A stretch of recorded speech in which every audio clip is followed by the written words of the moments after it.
कर फरिया हो, यानी कि खेसारी लाल यादव कहे कंपटीटर है पवन सिंह के। हम उनके पास डर के मारे नहीं जाते हैं ना, कि वो जैसे जाएंगे तुरंत हेलीकॉप्टर से घुमाएंगे।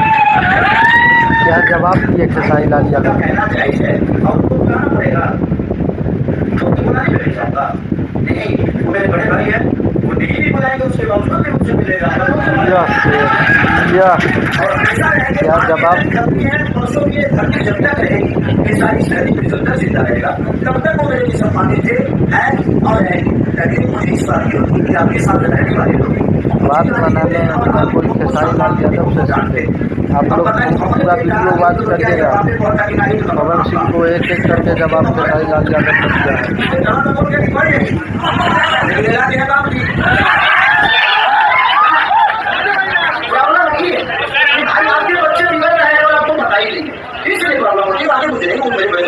ग्लोबल म्यूजिक का राजकुमार यही बगल में बैठा है, इन्हीं से विवाद खेसारी लाल यादव का चल रहा है। मेरी तारीफ करे ना करे, वो तो मंच मेरा नाम भी नहीं देते।